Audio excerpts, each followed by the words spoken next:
முன்னணி market எக்ஸ்பர்ட்ஸுடன் enrich money investor awareness conclave April 25. டிக்கெட்டை இன்றே புக் செய்யுங்கள். நீங்களே பாக்குறீங்க கண்ணால வரவேற்பு எப்படி இருக்கு அப்படிங்கிறது. இது கட்சிக்காரங்களும் கூட்டணி கட்சிக்காரங்களுடைய வரவேற்பு மட்டும் இல்ல, மக்கள் மத்தியில எல்லா இடத்துலயும் நான் பல்வேறு தொகுதிகளில் போயிட்டு வந்துட்டு இருக்கேன். எல்லாம் ஒரு மெயினான சென்டர் மட்டும் இல்லாம கிராமங்களுக்குள்ள பெரும்பாலும் பெரிய ஒரு ஆர்ப்பாட்டம் இல்லாத இடங்களுக்கு எல்லாம் போயிட்டு வரேன். எல்லா இடத்துலயும் இதேதான், இந்த வரவேற்பு, இந்த எழுச்சி எல்லா இடத்துலயும் பார்க்க முடியுது. கடந்த முறை சேலத்துல முக்கியமா 11 தொகுதியில் 10 தொகுதியில் வெற்றி பெற்றிருந்தாங்க. இந்த முறை அந்த வரவேற்பு எப்படி இருக்குன்னு பாத்தீங்கன்னா, இந்த முறை அதிமுக சாதகமா இருக்கும். மொத்தம் 100% 11 தொகுதியும் நம்மள்தான்.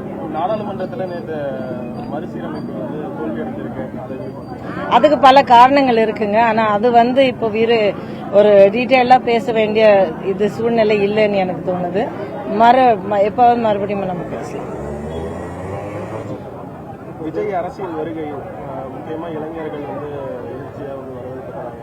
முக்கியமா அவர் இன்னைக்கும் பிரச்சாரத்தை ரத்து பண்ணிருக்கிறாரு. அதிகப்படியா பாதுகாப்பு கொடுத்து எல்லாம் ஏற்பாடு செஞ்சிருக்கிறப்ப ரத்து பண்றாங்க. அதை குறித்து அவருடைய செயல்பாடுகள் என்ன எப்படி இருக்கு அப்படிங்கறது பாக்குற எல்லாருமே அவங்க ரீதியில அவங்க புரிஞ்சுக்கிறாங்க. கடைசியா நீங்க பாத்தீங்கன்னா வாக்களிக்கிற அந்த நாள் தான் உண்மையான ஒரு முடிவை, ஒரு தீர்ப்பை சொல்லும். சோ இன்னும் கொஞ்ச நாள்ல அந்த நாளை நம்ம சந்திக்க போறோம். சோ பாக்கலாம். இளைஞர்கள் அதிக ஆதரவு தர ஒன்னு நான் சொல்லுவேன், எப்படி இருந்தாலும் இது என்னுடைய அனுபவம். சினிமா இண்டஸ்ட்ரியில இருந்தாலும் அரசியல்ல இருந்தாலும் மக்களோட சம்பந்தப்பட்டது மட்டும் இல்ல, மக்களாலவே நம்ம இருக்கிற இந்த 2 துறைகளும் மக்களை போய் சந்திக்கலன்னா மக்களை நம்ம மதிக்கிற மாதிரி இருக்காது, மதிக்காத மாதிரி தான் இருக்கும். மக்களால நம்ம இந்த இடத்துல நம்ம இருக்கும்போது கண்டிப்பா நம்ம மக்களை தேடி போறதுதான் சரி. அதே போல மாறி மாறி இலவசங்களை அறிவிக்கிறாங்க அப்படின்னு சொல்லிட்டு விஜய் சொல்றாரு.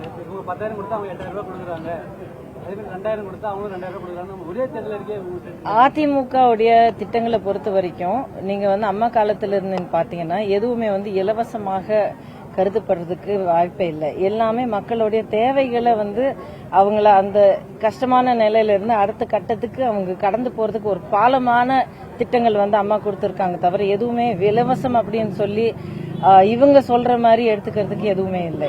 எல்லாமே ஒரு புரிதலோட மக்களுடைய தேவைகளுக்காக கொடுக்கப்பட்ட திட்டங்கள். தவிர எதுவுமே இலவசம் அப்படிங்கிற இந்த கூப்பான்களும் அது ஒரு லக்கி டிப்பு, ஒரு டிரா, ஒரு சலானு சிட்டு அந்த மாதிரி எதுவுமே நம்ம பண்ற ஒரு சரித்திரமே இல்லை. மக்களுடைய தேவைகளுக்காக திட்டங்கள் அறிவிக்கப்படும். அந்த திட்டங்கள் மக்களுக்காக முழுமையாக செயல்படுத்தப்படும்.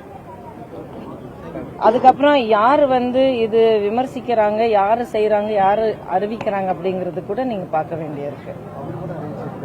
அதேதான் சொல்றேன். புரட்சி தலைவர் டாக்டர் எம்ஜிஆர் அவர்களையும் பொதுச் செயலாளர், தமிழ்நாட்டின் வருங்கால முதலமைச்சர், நமது புரட்சி தமிழர் அண்ணன் எடப்பாடியாரின் ஆணைக்கிணங்கு சேலம் தெற்கு சட்டமன்ற தொகுதியின் வெற்றி வேட்பாளர் அன்பு சகோதரர் திரு ஜெய் வினோத் அவருடைய சார்பில் உங்களுடைய வாக்குகளை சேகரிக்க நான் உங்களை இங்கே சந்திக்க வந்தது எனக்கு மிக மகிழ்ச்சியான தருணம். இந்த கூட்டத்தை ரொம்ப சிறப்பாக இந்த மொத்த பிரச்சாரத்தையே அவ்வளவு சிறப்பாக ஏற்பாடு செய்திருக்கும் அனைவருக்கும் என்னுடைய வாழ்த்துக்கள். மற்றும் இப்போ என்னுடன் இங்கே நிற்கும் கழகத்தின் மூத்த தலைவர்களும், அப்புறம் அவங்களுடைய பேர்கள் நான் சொல்லும் போதும் எனக்கே கேட்கும் போது ஒரு விஷயம் ரொம்ப வியப்பாக இருந்தது, ரொம்ப சந்தோஷமா இருந்தது. முன்னாள் எம்எல்ஏ, முன்னாள் மாவட்ட செயலாளர் அண்ணன் என்.கே. செல்வராஜ் அவர்களும், தற்போது சட்டமன்ற உறுப்பினர் மரியாதைக்குரிய அண்ணன் பாலசுப்ரமணியம் அவர்களும், முன்னாள் சட்டமன்ற உறுப்பினர் மரியாதைக்குரிய அண்ணன் ரவிச்சந்திரன் அவர்களும், மாவட்ட துணை செயலாளர் உமாராஜ் அவர்களையும், வட்ட செயலாளர் கிருஷ்ணமூர்த்தி அவர்களும், பகுதி கழக செயலாளர் மணிகண்டன் அவர்களும்,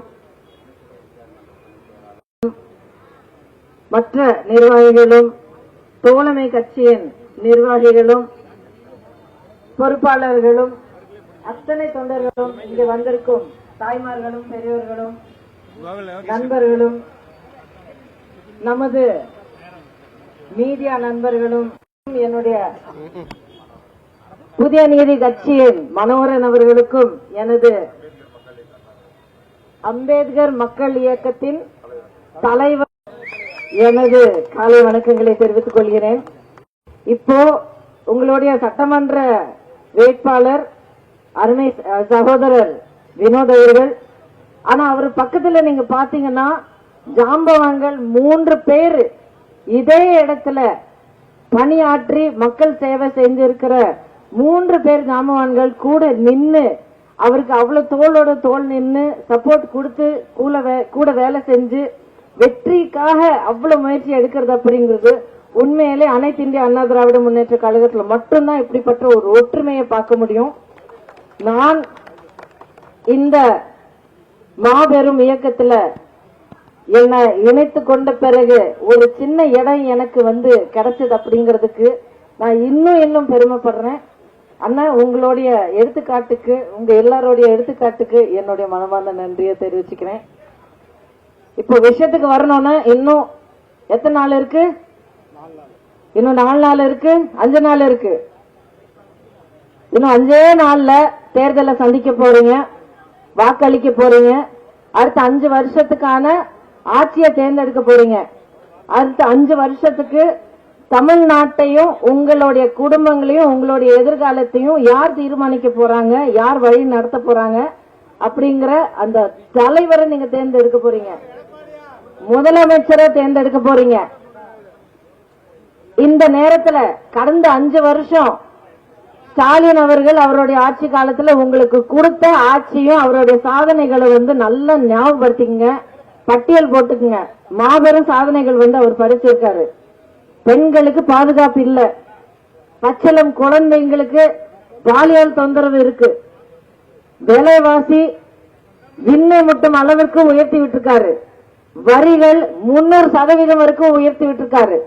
இளைஞர்களுக்கு வேலை வாய்ப்புகள் இல்ல, அந்த வேலை வாய்ப்பு இல்லாம மனசு உடைஞ்சு போய் சுத்துற அந்த இளைஞர்களுக்கு கையில ஒரு பக்கம் கையில கஞ்சாவு கொடுத்திருக்காரு, இன்னொரு பக்கம் கையில போதை பொருட்களும் கொடுத்திருக்காரு. இப்படி ஒரு தலைமுறையை அழிச்சிட்டாரு. இது அத்தனையுமே ஸ்டாலின் அவர்களுடைய ஆட்சியின் மிகப்பெரிய சாதனைகள். தாய்மார்களே, பெரியவர்களே, எல்லாரையும் நான் கையெடுத்து கும்பிட்டு கெஞ்சி கேட்கிறேன், தயவு செய்து இந்த அடுத்த 5 வருஷம் உங்க தொகுதியில் ஆரம்பிச்சு தமிழ்நாடு எங்கும் இந்த மக்கள் விரோத, மக்களுக்கு எதிரான, மக்களுக்கு பொய்யான ஸ்டாலின் அவர்களுடைய ஆட்சி மறுபடியும் தலை நிமிரக்கூடாதுங்கிற அளவுக்கு நீங்கள் ஒரு மிகப்பெரிய முடிவை எடுத்து அனைத்து இந்திய அண்ணா திராவிட முன்னேற்றத்தின் இரட்டை அலி அம்மாவின் ஆட்சியை அண்ணன் எடப்பாடியாரின் தலைமையில திரும்ப நீங்க தமிழ்நாட்டுக்கு கொண்டு வரணும். உங்க தொகுதியில உங்கள ஒருத்தரான உங்க சகோதரர் வினோத் அவர்களை நீங்க தேர்ந்தெடுத்துக்கிட்டு ஆளும் கட்சி சட்டமன்ற உறுப்பினராக நீங்க உங்களுக்காக குரல் எடுத்து உங்களுக்காக செயல்படுற அந்த உரிமை நீங்க கொடுக்கணும்.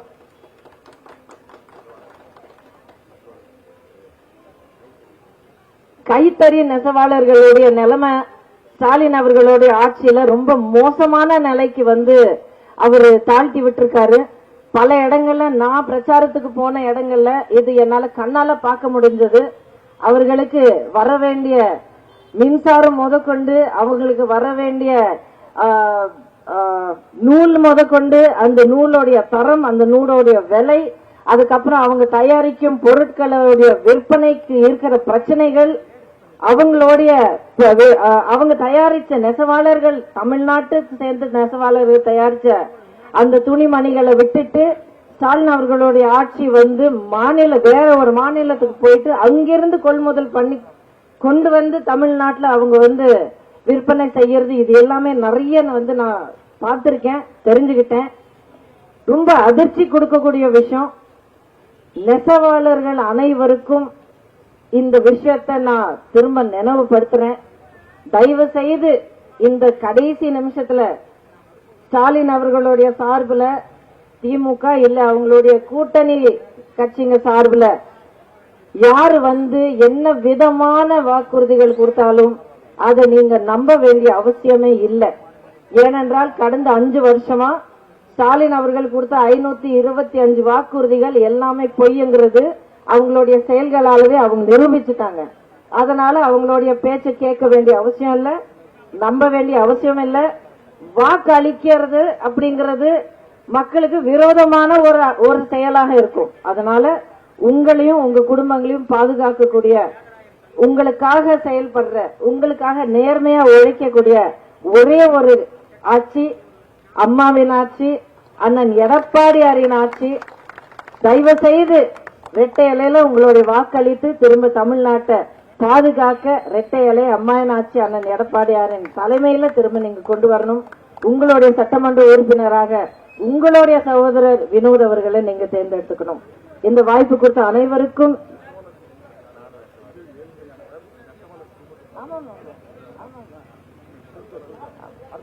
அனைவருக்கும் என்னுடைய மனமார்ந்த நன்றியை தெரிவித்துக் கொள்கிறேன். முன்னணி market எக்ஸ்பர்ட்ஸுடன் enrich money investor awareness conclave April 25. டிக்கெட்டை இன்றே புக் செய்யுங்கள்.